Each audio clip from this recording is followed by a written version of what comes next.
내용의 글이 있습니다. 어느 나라의 한 임금의 왕자가 말을 타고 사냥을 나갔다가 어느 빈민촌에서 매우 천사 같은 여인을 보게 됩니다. 왕자는 왕궁에 돌아와서도 그 여인을 잊을 수가 없었습니다. 그리고 그날 이후 왕자는 큰 고민에 빠졌습니다. 첫 번째, 어떻게 하면 그 여인에게 내 사랑의 진실을 믿게 할 수 있을까? 두 번째, 그녀와 나 사이에 매우 큰 신분의 격차가 있는데 이것을 어떻게 극복한다? 비록 나는 왕자이지만 사랑 앞에서는 이 신분의 격차는 아무것도 아닌데 어떻게 알릴 수 있을까? 세 번째, 무슨 문제가 있든 이 모든 책임은 내가 질 수 있는데 이것을 어떻게 설명할 수 있을까? 이 세 가지를 가지고 고민하다 결국 왕자는 자신이 입고 있던 왕궁의 화려한 옷을 벗어버리고 그녀가 살고 있는 시골 빈민 마을로 내려갑니다. 그리고 그 여인의 집 조그만 방 하나를 얻어 목수 생활을 하기 시작하지요. 그러면서 이웃과 사귀고 그 여인의 풍습을 배우면서 자연스럽게 그 여인과 사랑을 키워갑니다. 그리고 그 사랑이 어느덧 물이 익어갈 무렵에 이 왕자는 자신이 한 나라의 임금의 아들인 것을 밝히고는 내가 당신을 진정으로 사랑하기에 이 모든 것을 버리고 당신을 찾아왔노라 라고 고백을 합니다. 이때 이 여인은 자신을 향한 이 왕자의 사랑이 매우 고귀하고 진심임을 알고 그 왕자와 함께 왕궁에 들어가 왕후가 되었다는 이야기입니다. 덴마크 철학자이면서 매우 독실한 기독교 신자인 키에르케고르는 이 이야기를 하면서 성탄은 바로 이러한 것이다. 하나님께서 그의 백성을 너무 사랑하시기에 그 사랑을 전하기 위하여 친히 보여주기 위하여 인간의 몸을 입고 인간이 살고 있는 이 현장 안으로 오신 이 날이 성탄이라고. 한참 되었네요. 2011년 1월 21일 소말리아 해적들이 우리나라 사모 주얼리호 선원 21명을 납치를 했어요. 그리고 아주 어마어마한 몸값을 요구했어요. 이럴 때에 우리 정부에서는 해군을 또 특수요원을 그 소말리에 파견을 했어요. 우리 해군과 해군정, 특수요원이 4,000km를 달려가서 납치된 선원 21명을 구출하는데 링스 헬기의 어머 사격 안에 특수요원, UDT 대원들이 사모 주얼리호에 들어가서 격렬한 총력전을 벌인 끝에 우리 선원 21명을 무사히 한 명도 다치지 않고 구출해 나가죠. 여러분 뉴스도 다 붙여서 보았죠? 영화의 한 장면 같더라고요. 근데 여러분 소말리아 해적에게 붙잡힌 우리 선원 21명을 구출하기 위해 들어간 우리나라 국비가 얼마인 줄 아십니까? 수십억입니다. 수십억을 들어서 수십 명의 군인들이 목숨을 걸고 4,000km를 달려가서 우리 선원 21명을 구했어요. 그렇다면 여러분 이렇게 우리나라 정부가 그 먼 거리를 또 수십 명의 해군이 특수 요원이 수많은 돈을 들여서 소말리아 해적에 붙잡힌 그 이들을 구한 이유가 뭘까요? 이유는 단 하나. 우리 대한민국 국민이기에, 우리 대한민국 백성이기에, 그들이 우리 나라이기에. 그래서 그 수많은 돈을 들여서 그들을 구출한 거예요. 여러분 오늘도 마찬가지 우리 하나님께서 그 외아들 독생자를 이 땅에 보내셨을까요? 그 이유도 하나. 바로 오늘 우리가 하나님의 자녀이고 그의 백성이고 그의 나라이고 그의 사랑이기 때문에 하늘 보좌를 버리고 이 땅에 오신 거예요. 할렐루야. 이제 만 4년 정도가 된 것 같아요. 제가 허리 수술을 한 지 4번째 허리 수술한 지가 이제 만 4년이 된 것 같아요. 제가 몇 번 누누이 여러분에게 언급을 했는데 4번째 수술은 정말 힘들었어요. 아픈 것도 너무 아팠지만 수술 후 그 회복 단계가 너무 힘들었어요. 3번째까지는 괜찮았는데 4번째 수술하고 나니까 이 마음이 무너졌어요. 저는 저에게 그런 일이 생기려고 꿈도 못 꿨어요.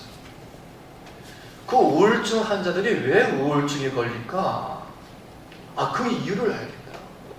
몸이 망가지니까, 몸이 망가져서 회복이 안 되니까, 더디니까, 또 거기에다가 그 세월호가 터졌잖아요. 세월호가.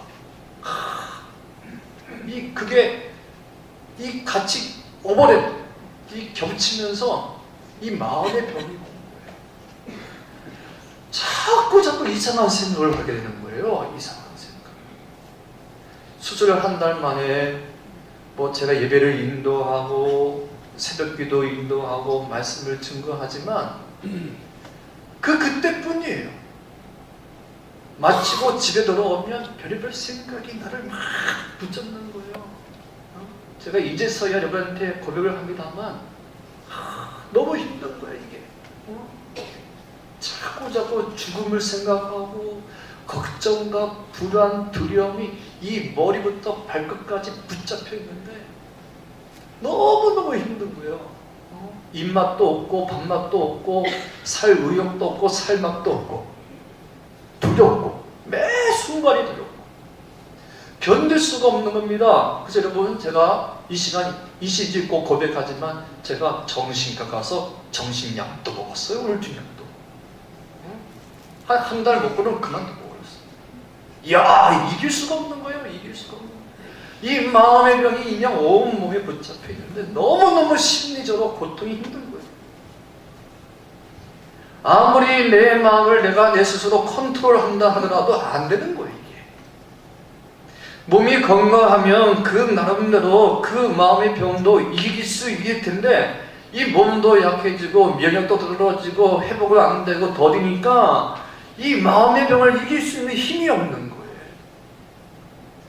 그럴 때 하루하루 내 자신과 싸우고 있을 때 그래서 싸우면서 고통스럽고 절망하고 또 넘어지고 그럴 때 저에게 상당한 목회의 가르침을 주신 스승 목사님이 전화를 하셨어요. 저에게 4번째 수술을 하고 나서 힘들다는 것을 누구를 통해서 들으셨는지 전화가 왔어요.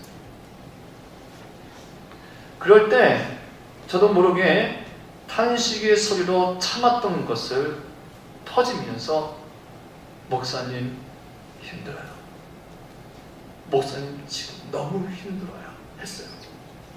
다른 말 하지 않고 목사님 힘들어요. 몸이 너무 아파요. 마음의 병까지 온 것 같아요. 목사님. 이렇게만 했어요. 그랬더니 스승 목사님께서 힘들지? 그래 많이 힘들 거야. 신목사. 그래 힘들 거야. 육신도 망가지고 그래서 마음도 무너지니 힘들 거야. 그래. 그러나 신목사는 그 고통, 그 아픔 잘 이겨낼 거야. 내가 알지. 신목사 성격 내가 알지. 신목사 깡다고 내가 알지. 그래 이겨낼 거야. 저 깡다고 없어요. 근데 그렇게 말씀해 주시니까 위로가 되는 거예요. 그 어느 누구에게도 위로를 받지 못하고 있던 그때에 그 목사님의 목소리가 얼마나 위로가 되는지. 그래서 한참 고마워하고 있는데 그렇게 3시간, 한 4시간쯤 지났을까요? 또 스승 목사님이 전화가 오셨어요. 신 목사, 지금 어딘가? 예, 저 지금 교회에 있습니다. 교회 사무실에 있습니다. 했더니 그래, 알았어. 하더니 전화를 뚝 끊으시더라고요. 그리고 1분 뒤에 제박이 들어오셨어요. 장로님 한 분과 함께 천안에서 좀 전에 전화를 3시간 전에 한 뒤에 바로 그 전화 끝나자마자 그 교회 수석 장로님, 제가 잘 알고 있는 장로님, 그 장로님과 함께 그날 밤에 달려오셨어요. 인천으로 달려오시더니 30분 동안 이 얘기 저 얘기를 하면서 다 알려주시고 또 격려해 주시고 위로해 주시고 돌아가셨어요. 저는 아직까지 그 스승 목사님의 그 위로를, 그 격려를 저는 잊지를 못해요. 여러분, 오늘 우리 예수님 우리를 만나러 오시기 위하여 이 땅에 오신 그 길은 한두 시간이며 오실 수 있는 그런 거리가 아니에요. 그런 시간이 아니에요. 하늘 보좌를 보려 할 만큼 먼 거리이며 먼 시간, 긴 시간이었어요. 그 긴 시간과 그 긴 거리는 그 어떠한 것으로도 비교할 수 없는, 그 무엇으로도 측량할 수 없는, 갚을 수 없는 은혜요 사랑이었습니다. 할렐루야. 가끔 이런 말을 하잖아요. 부부가 아무리 가까워도 부부싸움을 하고 나면, 그래서 등을 지면 그 거리는 지구를 한 바퀴를 돌아야만 만날 수 있는 거리라고. 좋을 때는 참 좋지만 한번 이렇게 부부싸움을 하고 나면, 그래서 등지면 그 거리가 지구를 몇 바퀴? 어떤 사람은 3바퀴래. 3바퀴를 돌아야, 4바퀴를 돌아야 갈 수 있는 그런. 여러분, 오늘 우리도 마찬가지, 어떻게 보면 하나님 앞에 너무나 큰 실수, 큰 잘못을 행함으로 하나님과 등진 인생, 등진 삶이 되었지요. 하나님께서 등진 것이 아니라 우리가 등을 진 거지요. 해서는 안 될 죄를 지음으로 하나님과 등을 지게 되었단 말이에요. 그런데 그런 나를 하나님이 만나시기 위하여 만나 주시려고 우리 예수님께서 지구 한 바퀴가 아니라 하늘 보좌를 버리시고 그 먼 길을 달려오신 것입니다. 그래서 그 예수님 때문에 하늘과 땅이 연결되었고 하나님과 인간 사이에 다리가 놓여지게 되었어요. 지난주 월요일에 우리 인천시에 눈이 많이 왔잖아요. 눈 치는 게 참 힘들지만, 좀 죄송합니다만 저는 눈이 오는 게 좋아요. 눈이 오면 그 새하얀 눈이 온 땅을 덮으면서 내 마음도 맑아지는 것 같고 깨끗해지는 그런 느낌이 있어요. 저만 그렇나요? 여러분들은 분위기 진짜 없네요. 신경림 시인이 새 밑에 오는 눈이라는 시를 쓰면서 저와 비슷한 고백을 한 것 같아요. 한번 읽겠습니다. 시작.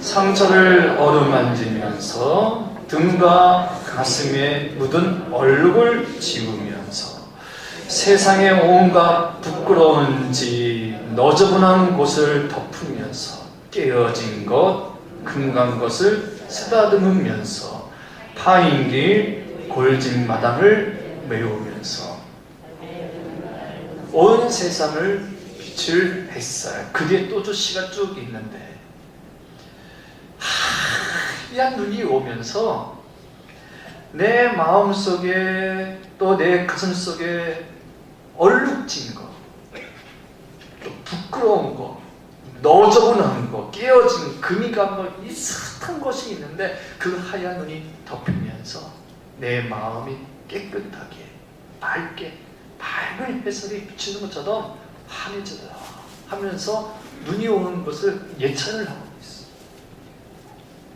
저는 우리 예수님이 마치 한겨울에 내리는 하얀 눈과 같다는 생각입니다. 하얀 눈이 내림으로 온 세상이 하얗게 되고, 그래서 더럽고 추한 모든 것이 보이지 않는 것처럼, 깨끗하게 되는 것처럼, 성탄은 바로 이런 것이에요. 우리에게서도 보이지 않는 각자의 부끄러움이 있고 허물이 있고 더러움이 있지만 우리 예수님이 이 땅에 오심으로 우리의 온갖 더럽고 추한 그 모든 것을 덮어주심으로 오늘 우리가 이렇게 하나님 앞에 나와 찬양하고 경배하고 높일 수 있게 되는 것 아니겠습니까? 그 성탄은 어떻게 보면 하나님의 일방적인 사랑 이야기, 러브 스토리입니다. 이 이야기는 경상남도 산청이라는 시골 동네에 자라 경북대학교 13대, 14대 대학 총장을 지내신 박찬석 총장님의 이야기인데요.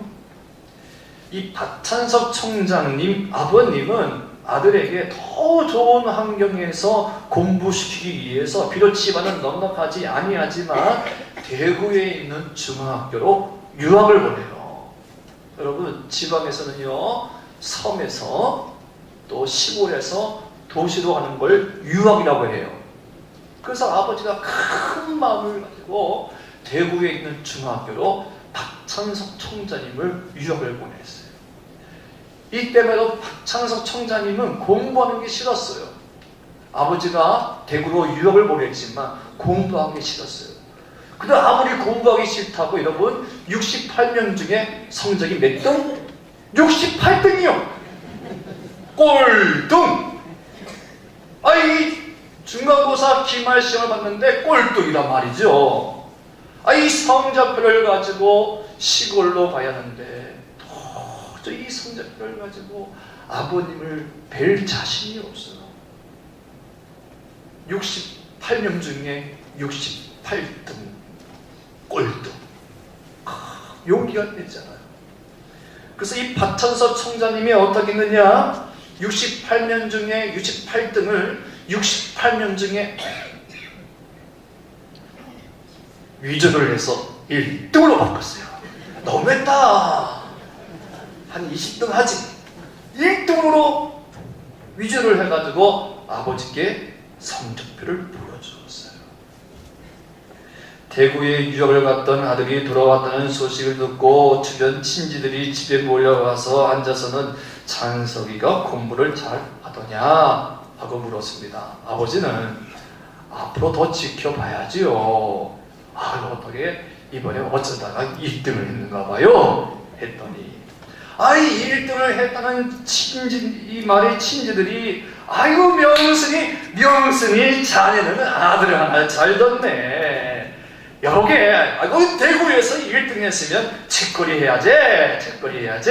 그래. 그래서 그 아버지 이 말에 아버지가 그날 다음날에 돼지를 잡았습니다. 집안 재산 목록 1호인 돼지를 잡았어요.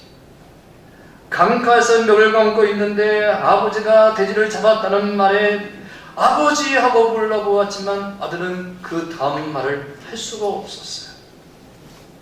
거짓말한 것이 너무 부끄럽고 겁이 나고 죽고 싶은 마음에 물속에 들어가 숨을 안 쉬고 버티기도 하고 주먹으로 계속 머리를 밀쳤어요. 내가 지금 뭘 한 거야? 내가 뭘 한 거야? 자꾸 머리를 쳤어요. 그러나 그 일로 이 박찬석 총장님이 열심히 공부를 해서 대학 교수가 됩니다. 그리고 그의 아들이 중학교에 입학을 하게 되었어요. 어느 날 부모님 앞에 33년 전의 일, 그 일을 고백하기 위해서 아버지께 갔어요. 아버지, 제가 있잖아요, 중학교에 1학년 때 그 1등은요 하고 말을 꺼내려고 하는데 이때 손자를 바라보고 계셨던 아버님께서 찬석아, 됐다 그만해라, 네 아들이 듣는다 하면서 말을 막으셨어요. 아버지는 그때 그 일을 이미 다 알고 있었어요. 성적표 위조한 거 알았어요. 여러분 티 안 나겠어요 그거? 아버지가 다 알고 있었어요.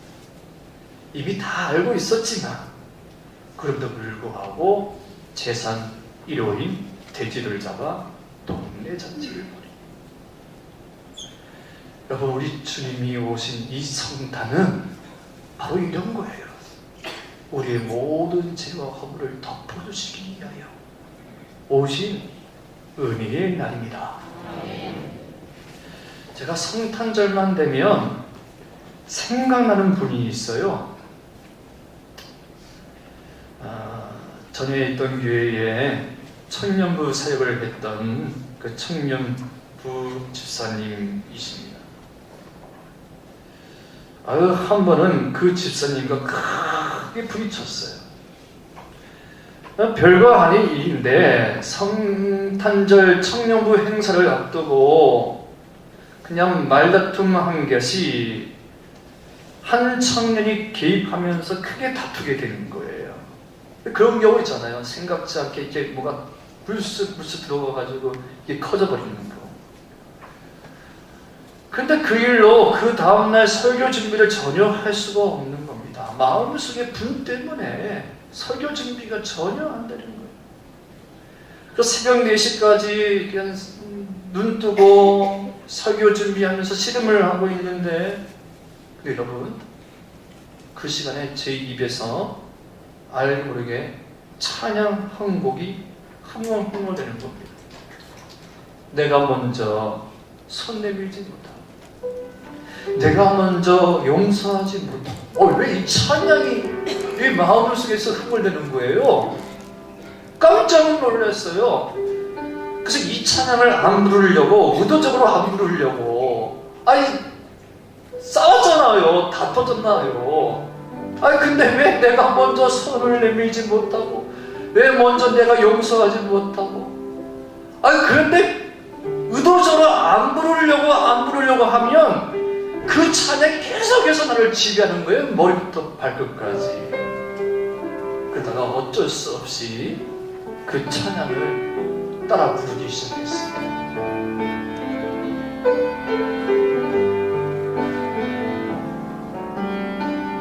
내가 먼저 손 내밀지 못하고,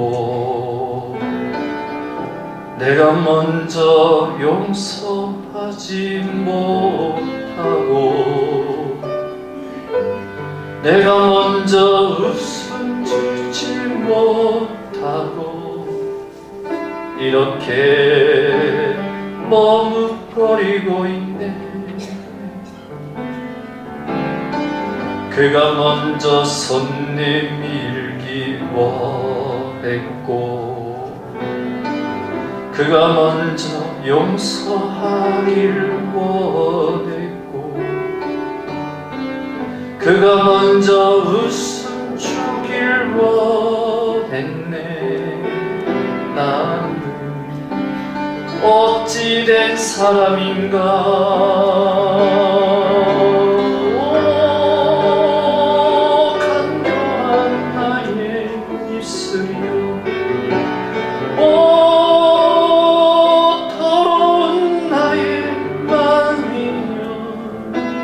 왜 나의 입은 사랑을 말하면서, 왜 나의 맘은 화해를 말하면서, 왜 내가 먼저 져줄 수 없는가, 왜 내가 먼저 손해볼 수 없는가.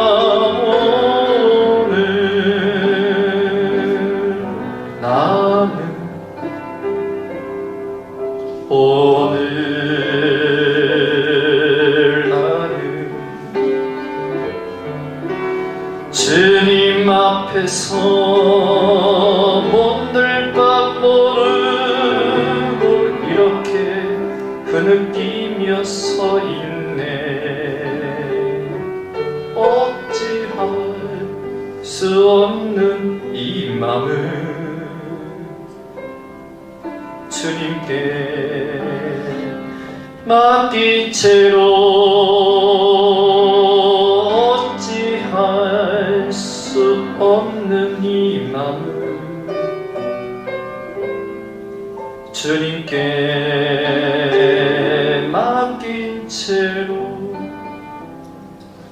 어찌할 수 없는 이 맘을, 어찌할 수 없는 이 맘을 주님께 맡긴 채로, 주님께 맡긴 채로 새벽이라 큰 소리로 부르지 못하고 마음으로 흥얼흥얼거리며 따라 불렀는데, 그때 그 순간에 성령님께서 제 안에서 역사를 했어요. 낮에 그렇게 이해하려고 해도 이해가 되지 않았던 그 부장 집사님의 일이 이해가 되는 거예요. 아, 그래. 이 집사님도 교회를 이해하여, 청년들을 이해하여 사심 없이 진심으로 한 일이었구나. 그렇게 이해가 되는 거예요. 그러면서 내 안에 있었던 분과 미움이 눈 녹듯이 사라지고 없어졌는데, 좀 전만 해도 그렇게 미웠던 그 집사님이 너무 사랑스럽고 너무 고귀한 거예요. 성령님이 내 안에서 하신 일이겠지요. 그러면서 그동안 쓰지 못했던 설교 원고가 한순간에 풀리기 시작했어요. 얼마나 기쁜지. 그리고 그 기쁨과 은혜로 주일날 교회 가자마자 그 집사님께 먼저 박수를 쳐요. 꼭 안아주고 왔어요. 저 성격으로는 그런 일을 잘 하지 못해요. 누구를 안아주고 누구를 위로하고 그런 걸 잘 못해요. 근데 그 집사님을 안아주고 왔어요. 그 집사님도 저의 진심을 아시는지 저를 꼭 안아주고 왔어요. 저는 그때 천국에서만 누릴 수 있는 기쁨을 체험을 했습니다. 그리고 그날 그 시에 내 생에 있어서 최고의 예배, 최선의 예배를 하나님께 드렸어요. 여러분, 용서하면, 용서한 그 자리에 천국이 열려요. 하늘문이 열려요. 할렐루야. 이제 오늘, 내일이면 우리의 모든 죄와 허물을 덮어주시기 위하여, 아니 용서하기 위하여, 용서이신, 화해이신, 소망이신 예수님이 이 땅에 오신 날입니다. 그 용서와 화해의 영이 온 우리에 전파되어지기를 소망합니다. 그리고 그 예수님을 높여드리고 경배하는 복된 날이 되기를 소망합니다. 기도하겠습니다. 하나님 아버지, 우리를 용서해 주셔서 감사합니다.